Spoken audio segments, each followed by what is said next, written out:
Hello students, welcome to the class. I hope आप सभी अच्छे होंगे।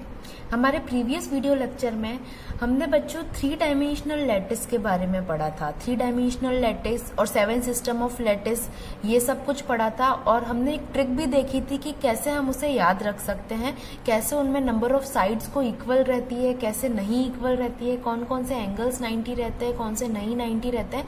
ये सब कुछ हम देख चुके थे। अब इसी का एक छोटा सा पार्ट है 2 डायमेंशनल लैटिस, वो कवर करेंगे आज हम। और उसी के साथ में एक बहुत ही important topic Miller indices, Hindi में जिसे हम मिलर सूचकांक कहते हैं, उसे भी कवर करेंगे। ओके, तो लेट्स स्टार्ट द वीडियो। जो हमारा फर्स्ट टॉपिक है वो है 2 डायमेंशनल लैटिस। 2 डायमेंशनल लैटिस को हिंदी में हम कहेंगे द्विविमीय जालक। देखो नाम से क्या पता चल रहा है कि इसके अंदर सिर्फ 2 ही डायमेंशन होगी, आइदर एक्स वाई और वाई जेड और एक्स जेड, कोई भी 2 डायमेंशन इसके अंदर प्रेजेंट होगी। तो ये तो अपनी हो गई बेसिक डेफिनेशन या बेसिक, ये तो छोटा बच्चा भी बता देगा कि 2 डायमेंशनल का मतलब है कि उसके अंदर 2 एक्सिस होगी, ठीक है। बट क्रिस्टल स्ट्रक्चर के अंदर इसको कैसे डिफाइन करते हैं वो हम देखेंगे।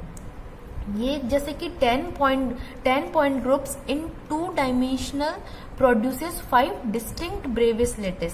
यानी कि देखो पॉइंट ग्रुप्स, एक वर्ड आता है पॉइंट ग्रुप। पॉइंट ग्रुप का मतलब होता है ये कॉम्बिनेशन ऑफ सिमेट्रिक ऑपरेशंस होता है, जिसे हम लोग मिलकर के पॉइंट ग्रुप कहते हैं। ये 2 डायमेंशनल के लिए तो बच्चों 10 होता है, और 3 डायमेंशनल के लिए कितना होता है, 32 होता है। आप इसे साइड में कहीं नोट कर लीजिएगा। 3D के लिए जो हमारा पॉइंट ग्रुप होता है उसकी वैल्यू रहती है 32, ओके। और 2D के लिए पॉइंट ग्रुप्स की वैल्यू रहती है 10। और पॉइंट ग्रुप्स होते क्या है, सिमेट्रिक ऑपरेशंस के कॉम्बिनेशन होते हैं, ठीक है। तो 10 पॉइंट ग्रुप से 2 डायमेंशन वाले 5 डिस्टिंक्ट ब्रेवियस लैटिस क्या होते हैं, प्रोड्यूस होते हैं। और ये जो ब्रेवियस लैटिस है फर्दर किसमें होते हैं, 4 डिस्टिंक्ट क्रिस्टल सिस्टम के अंदर डिस्ट्रीब्यूट होते हैं। यानी कि बेसिकली अगर मैं क्रिस्टल सिस्टम देखूं, जैसे कि 7 उसके अंदर हमारे पास में क्या थे, क्रिस्टल लैटिस बने थे 3 डायमेंशन में, तो उसी तरीके से यहाँ पर अपने को कितने मिलेंगे, 4 क्रिस्टल लैटिस मिलेंगे या 4 क्रिस्टल सिस्टम मिलेंगे। और लेकिन उसके अंदर टोटल लैटिस कितने होंगे, 5 कैसे होंगे वो अभी हम आगे देखते हैं। वहां पर कितने थे हमारे पास में 3D के अंदर, टोटल 7 थे। और 7 से टोटल अपने पास में कितने टोटल लैटिस फॉर्म हो रहे थे, 14 फॉर्म हो रहे थे, जिसके अंदर FCC BCC सबके अलग अलग पार्ट आए थे। तो सिमिलरली ये भी ऐसे ही है। तो ये तो जनरल बात हो गई। अभी कितने टाइप के होते हैं, तो बेसिकली ये 4 टाइप के होते हैं, लेकिन टोटल लैटिस कितने बनते हैं इसके अंदर, 5 बनते हैं। वो कैसे बनते हैं वो अभी हम देखते हैं। तो देखो बच्चों, हमारा जो वेरी फर्स्ट क्रिस्टल सिस्टम है वो है ओब्लिक क्रिस्टल सिस्टम के अंदर क्या होता है, देखो ए जो यहाँ पर लिखा हुआ है ओब्लिक क्रिस्टल सिस्टम, इसके अंदर क्या होता है, यहाँ पर देखो 2 डायमेंशंस ही होंगी, एक तो ए है और एक क्या है, बी है। A is not equal to b, और इन दोनों के बीच का जो एंगल है वो गामा से रिप्रेजेंट होता है। Gamma is not equal to 90 degree, ठीक है। ये एक ही फॉर्म के अंदर आता है, इसके अंदर कोई भी प्रिमिटिव या आई फॉर्म नहीं होती है। और सेकेंड जो हमारा टाइप है वो है रेक्टेंगुलर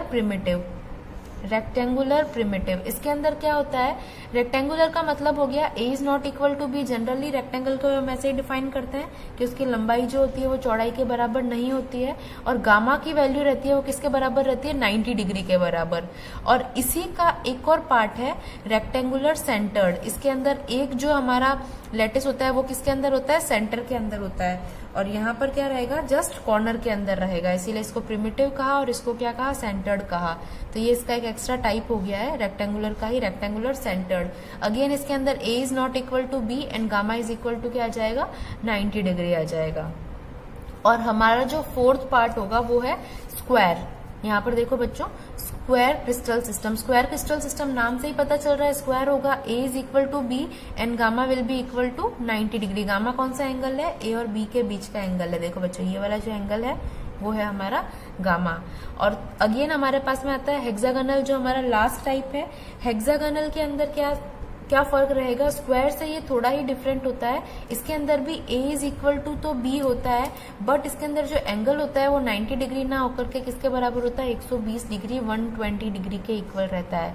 तो इस तरीके से हमने 2 डायमेंशनल लैटिस के 5 टाइप पढ़ लिए। और ये जो टोटल टोटल 5 क्या है मेरे पास में ब्रेवियस लैटिस मिले हैं और इसके अंदर से ये 4 डिस्टिंक्ट क्रिस्टल सिस्टम को क्या कर रहे हैं, शो कर रहे हैं। तो आई होप आपको 2 डायमेंशनल लैटिस समझ में आया होगा। अब हम हमारे नेक्स्ट जो टॉपिक है मिलर इंडिसेस या मिलर सूचकांक उसकी तरफ चलते हैं। देखो बच्चों, हमारा नेक्स्ट टॉपिक है crystal plane and Miller indices. Crystal plane and Miller सूचकांक। मिलर सूचकांक देखो, क्रिस्टल प्लेन से आप सभी लोग वाकिफ है। क्रिस्टल प्लेन का क्या मतलब होता है, हमारे पास में अगर कोई भी स्पेस लैटिस हो और उसके अंदर कोई मैं एक एक्सिस से प्लेन ड्रॉ कर दूं तो उसको मैं क्या कहूंगी, क्रिस्टल प्लेन कहूंगी, ठीक है। और मिलर इंडिसेस क्या होते हैं, देखो बच्चों, देखो क्रिस्टल प्लेन्स यानी कि अगर मैं यहाँ पर ये जो मेरा स्पेस लैटिस है इसके अंदर क्या कर दूं, मैं ड्रॉ कर दूं अपने प्लेन्स कुछ इस तरीके से। यहाँ पर इस डायरेक्शन के अंदर कुछ इस तरीके से प्लेन्स मेरे ड्रॉ होंगे। ये एक डायरेक्शन के अंदर हो गए। अगेन मैं इसको वर्टिकल अगर ड्रॉ करूं तो ये कुछ इस तरीके से ड्रॉ होंगे। और अगर मैं डायगोनली इसको ड्रॉ करूं तो ये कुछ इस तरीके से ड्रॉ होंगे। यहाँ पर कुछ ना कुछ पॉइंट्स मिलेंगे इस तरीके से। यानी कि मैंने देखो इनको 3 डायरेक्शन में, ऐसे ही मेरे पास में n नंबर ऑफ डायरेक्शंस रहेगी 3 डायमेंशन के अंदर। तो हर डायरेक्शन के अंदर मिलर इंडिसेस, हर डायरेक्शन के अंदर इन क्रिस्टल प्लेन्स की प्रॉपर्टीज क्या होगी, अलग अलग होगी। और इन्हीं प्रॉपर्टीज को शो करने के लिए एक सेट ऑफ नंबर होता है। इन्हीं प्रॉपर्टीज को शो करने के लिए एक क्या रहता है मेरे पास में, सेट ऑफ नंबर रहता है या कॉम्बिनेशन ऑफ नंबर रहता है, पॉइंट्स रहते हैं। उसी को मैं क्या कहती हूँ, मिलर इंडिसेस या मिलर सूचकांक कहती हूँ। एक बार फिर से मैं रिपीट कर देती हूँ कि क्रिस्टल प्लेन्स क्या होते हैं, मेरे पास में अगर कोई स्पेस लैटिस है और अगर मैं उसको एक्सिस के अंदर ड्रॉ करूँ या एक पर्टिकुलर डायरेक्शन के अंदर प्लेन का क्या करूँ, उसके अंदर निर्माण करूँ, तो उस पर्टिकुलर डायरेक्शन के अंदर उसकी प्रॉपर्टीज हर डायरेक्शन के अंदर चेंज होगी। देखो यहाँ पर ये, इसको मैं एक्स एक्सिस सपोज कर लेती हूँ, इसको अगर वाई एक्सिस सपोज कर लूँ और ये कोई जेड एक्सिस मान लूँ या कोई भी एक्सिस मान लूँ, तो इस डायरेक्शन के अंदर प्रॉपर्टीज अलग होगी, इस डायरेक्शन के अंदर प्रॉपर्टीज अलग होगी और इस डायरेक्शन के अंदर प्रॉपर्टीज अलग होगी, है ना। यानी एक पर्टिकुलर डायरेक्शन क्या करेगी, एक पर्टिकुलर प्रॉपर्टीज को शो करेगी। यानी एक तरीके से एनिसोट्रॉपिक कह सकती हूँ मैं, विषम दैशिकीय जिसे हम लोग कहते हैं। ये क्या रहते हैं, क्रिस्टल प्लेन्स रहते हैं और इनकी प्रॉपर्टीज को डिफाइन करने के लिए 3 नंबर ऑफ कॉम्बिनेशन रहता है, उसी को हम लोग मिलर इंडिसेस कहते हैं। अब इसकी डेफिनेशन को एक बार पढ़ लेते हैं हम लोग। क्रिस्टल लैटिस इज एनिसोट्रॉपिक, ये मैंने आपको पहले ही बता दिया एनिसोट्रॉपिक क्या होता है। सेकंड इसके अंदर रहेगा, it means in each direction it's physical properties changes like mechanical, electrical and optical. ये सब क्या हो गई, मेरी फिजिकल प्रॉपर्टीज हो गई।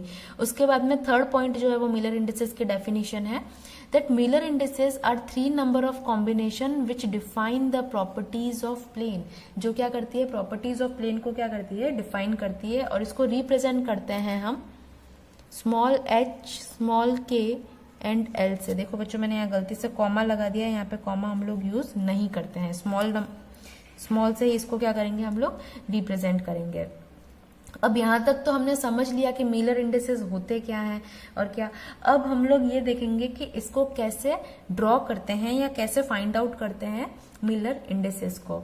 तो मिलर इंडिसेस को फाइंड आउट करने के कुछ स्टेप्स है, उसको हम देखते हैं। तो सबसे पहले वेरी फर्स्ट स्टेप देखते हैं। फर्स्ट स्टेप को देखने के लिए हम क्या करेंगे, सबसे पहले एक ओरिजिन को डिसाइड करेंगे। मैंने डिसाइड कर लिया ये कोई मेरा जालक बिंदु है, लैटिस पॉइंट है, इसको मैंने ओरिजिन डिसाइड कर लिया। अब यहां से मैं 3 कोऑर्डिनेट एक्सिस को ड्रॉ करूंगी। ये मेरी एक्स एक्सिस हो गई, ये मेरी वाई एक्सिस हो गई और इधर की तरफ मेरी जेड एक्सिस हो जाएगी, ठीक है। ये वाई एक्सिस एंड ये जेड एक्सिस। अब यहां से मैं क्या करूंगी, इस जालक बिंदु के तीनों एक्सिस के अंदर इंटरसेप्ट देखूंगी, है ना। इसको मैं ए मान लेती हूँ, यहाँ पर 2a, यहाँ पर 3a एंड सो ऑन आगे आगे बढ़ता रहेगा। इसको मैंने b मान लिया, ये 2b, 3b and so on आगे की तरफ ये बढ़ता रहेगा। यहाँ पे मैंने मान लिया c, 2c and 3c and so on इधर की तरफ बढ़ता रहेगा।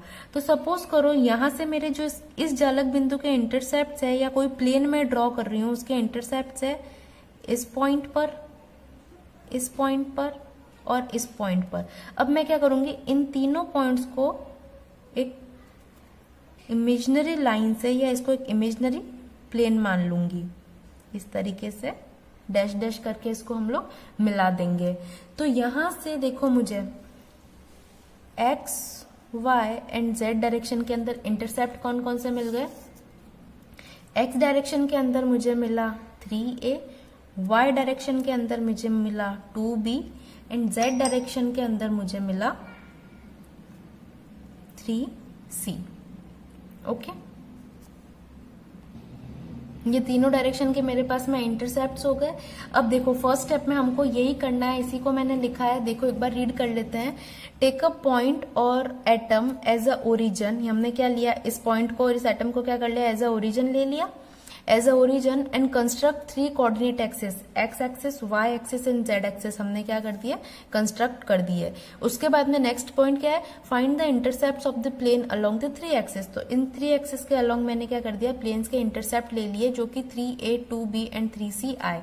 अब हम लोग नेक्स्ट स्टेप के अंदर क्या करेंगे वो देखते हैं। नेक्स्ट स्टेप के अंदर हम लोग करेंगे कि express the intercepts at the multiple of a, b and c। हमारे जो इंटरसेप्ट्स आए, जो क्या आए थे, 3a, 2b एंड 3c, उनको हम लोग a, b, c के फॉर्म के अंदर क्या करेंगे, रिप्रेजेंट करेंगे। यहाँ पर हमने बच्चों थोड़ी सी इस स्टेप को लिखने में थोड़ी सी गलती कर दी है। इसमें हम लोग इसके ए बी सी के फॉर्म में रिप्रेजेंट ना करते हुए हम लोग रिमूव कर देंगे ए बी सी को। तो इसको थोड़ा सा करेक्ट कर लेते हैं। Express the intercept by removing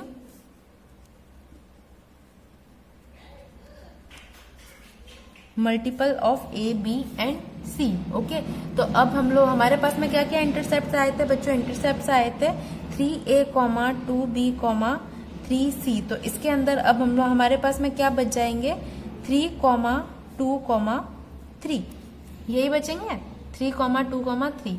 अब हमारा जो नेक्स्ट स्टेप है, अब हमारा जो थर्ड स्टेप है वो क्या कह रहा है वो हम देखते हैं। सेकंड स्टेप तक हमको क्लियर हो गया। फर्स्ट स्टेप पे हमने क्या किया था, एक एटम लिया था और उस एटम को एज अ ओरिजिन सपोज करके उससे 3 कोऑर्डिनेट एक्सिस बनाई थी और उससे हमने क्या लिए थे, इंटरसेप्ट्स लिए थे।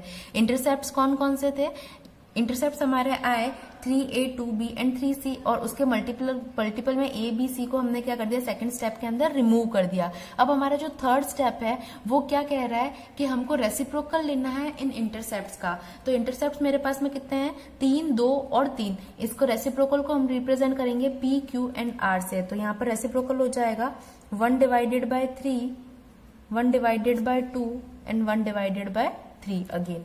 तो 1/3, 1/2 एंड 1/3 हमारे पास में लास्ट में क्या आ जाएगा, इसका इंटरसेप्ट आ जाएगा। ओके, अब यहां पर देखो ये क्या बोल रहा है कि reduce, fourth step, reduce the reciprocal of intercepts into the smallest set of integer in the same ratio by multiplying with their LCM. अब हमको क्या लेना है, ये जो हमारे पास में 3, 2, 3 है, इनका एलसीएम लेकर के इस p, q एंड r को उससे मल्टीप्लाई करना है ताकि हमारे पास में एक स्मॉलेस्ट सेट ऑफ क्या मिल जाए, हमें इंटीजर मिल जाए। देखो p, q, r क्या है हमारे पास में, इंटीजर के फॉर्म के अंदर नहीं है, रेशियो के फॉर्म के अंदर है, तो हमें इंटीजर वैल्यू चाहिए। तो हम क्या करेंगे, इन तीनों का एलसीएम लेकर के इस p, q, r की वैल्यू से मल्टीप्लाई कर देंगे।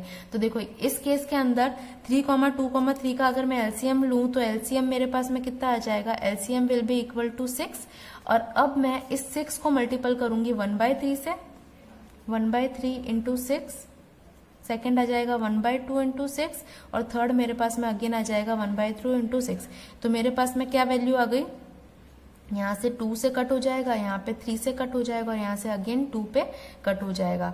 तो 2, 3 एंड 2 मेरे पास में ये क्या आ गई, वैल्यू आ गई। ये किसकी वैल्यू आ गई मेरे पास में, मिलर इंडिसेस की। ये फाइनली मेरे पास मिलर इंडिसेस आ गए हैं। और अब हम लोग फिफ्थ स्टेप में क्या देखेंगे कि हम कैसे इसको रिप्रेजेंट करते हैं, है ना। फिफ्थ स्टेप कह रहा है कि enclose the smallest set of integer in the small bracket and we will get Miller indices. अब ये जो मेरे पास में 2, 3 एंड 2 आया है, इसको मैं क्या करूंगी, स्मॉल ब्रैकेट के अंदर एनक्लोज कर दूंगी 2, 3 एंड 2 इसी को मैं क्या कहूंगी, Miller indices of that plane, particular plane. और ये क्या शो करेगा, उसकी प्रॉपर्टीज को शो करेगा। तो यहां तक ये पांचों स्टेप में हमने ये देख लिया कि कैसे मिलर इंडिसेस को हम लोग फाइंड आउट करते हैं। तो आई होप आपको ये समझ में आया होगा। नेक्स्ट वीडियो लेक्चर में हम ये देखेंगे कि क्या क्या प्रॉपर्टीज होती है, क्या क्या स्पेशल फीचर्स होते हैं मिलर इंडिसेस के। Thank you so much for this class. See you in the next class.